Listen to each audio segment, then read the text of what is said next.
another edition of Training Ground Dispatch here on the SDH Network, presented by Kaiser Permanente. I'm Madison Cruz. Joined with me is one of the voices of Atlanta United, in Jason Longshore. He decided to join me for the intro today, so we don't have to do extra editing or cutting, which is very nice. I wasn't busy. I could hop in, even though it's calamity day here with the wind and all the chaos. Very, very true. It's a little bit difficult, so please refrain if you see winds, hats, hair blowing all over the place. But we had the chance to watch training today as Atlanta United gets ready to go on the road to face the Philadelphia Union. Already a very difficult team to play on the road, adding the stress of everything else that has been happening with the team. But it's a great way and a great reset for the team, especially after the New England game. Yeah, it's something I talked about with Chris Thomas on 92.9 The Game last night.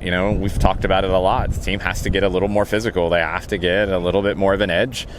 I think you play a team like Philly and you're kind of forced into that because they play that way. That's what they do. They're not necessarily trying to combine and connect and build attacking chemistry. They're trying to play with an edge and make you uncomfortable. We'll see if Atlanta United can handle that and I think rise to the occasion. They need to.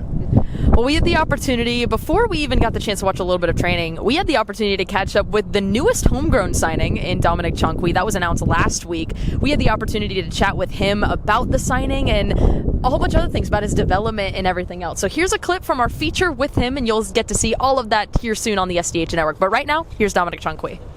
The last one for me, I know the club takes the process really seriously with guys coming from academy to second team to first team. I think Matt Lowry plays a really big role in that. How has he helped you in your transitions from academy to second team and then second team to first team? He's helped me so much. We do video all the time. He helps me there. He pulls me aside, helps me do this, helps me do that, helps me in every aspect of my game, my positioning, my defending, my attacking. And I'm really thankful to have a coach that cares that much about me and my development around me. I'm really thankful for it. Dominik Chong Qui, the newest homegrown signing. Jason, we talk about it all the time, especially with the homegrowns, with Dominik, with Noah, with Jay, with Efrain. They're the heartbeat of this club, and they wear that badge. They've been wearing it since they were 12, maybe even younger. What does it mean to have a player like Dominik step in and be one of the newest homegrowns for this club? I think it says a lot about the club's development. I think it says a lot about what's important, because you're going to go out and you're going to spend money in the transfer market. You're going to bring players in from all over the world, but you have to have a core, and your core is your homegrowns, because they are part of the DNA, and I think they also help create the DNA for the club. They are essential when it comes to what Atlanta United is. So every time you have new players from the academy sign professional contracts with the professional teams here, Ignacio Suarez did for the Atlanta United 2 side. Maybe he's a future homegrown. Dominik Chong Qui has went through that route, and it's so cool to hear his story. The interview was great. Really love getting to know him. Hopefully you guys enjoyed as well. Well, let's get back to everything that happened today in training. And when we got back out from chatting with Dominik, we got the chance to watch training. What did you make of what we saw on the pitch today? It was interesting. It was competitive, and we saw a moment that you're going to hear Bartosz Slisz here in just a second with Bartosz and with Tristan Muyamba, and they got into it a little bit, and you saw fire out of both of them, and maybe especially from Tristan. That was unexpected. And the whole time I'm sitting there good. This is good. This is what you want to see, because, as Bartosz explains, I don't want to take the words out of his mouth, that's part of all of this. Competitiveness is essential, especially right now, as you're trying to turn around the way the results are going. You've got to do that through fight and through competitiveness. I think we saw maybe the building blocks of that on the training pitch today. Well, enough of us talking, and as the wind's blowing and blowing my hair all over the place, let's go ahead and toss it to Bartosz Slisz as he talked a little bit about the fight and what this team wants, especially heading into Philadelphia this weekend. Is that frustration what led to that incident out there today? Yeah, I think so, because like I spoke with Tristan after the training, that he wants to win the game, even in the training. I want to win the game in the training, and now we have to be like the unit in the game, and just take it from the training to the games. And now we'll be together on the pitch and show them who is just better on the pitch. So it's a healthy frustration. For me, it's healthy, and sometimes you need it even in the training, because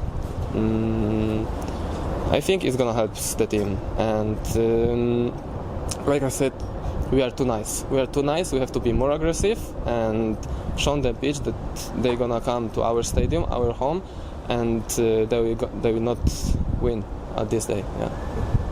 How do you, in moments where it's frustrating and you need a break from it, how do you recharge? How do you get away from that frustration?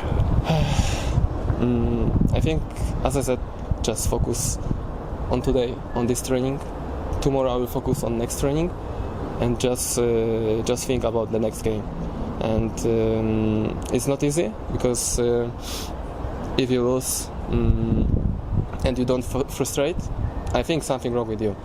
And for sure it's not me, because I want to win every game, and as I said, it's a similar season like last year, and I don't want to say. I want to be in top 4, and maybe right now nobody believe it, but I think in the team we believe it. But we have to make the step forward, and that's it. Don't think about the past, just think about the future.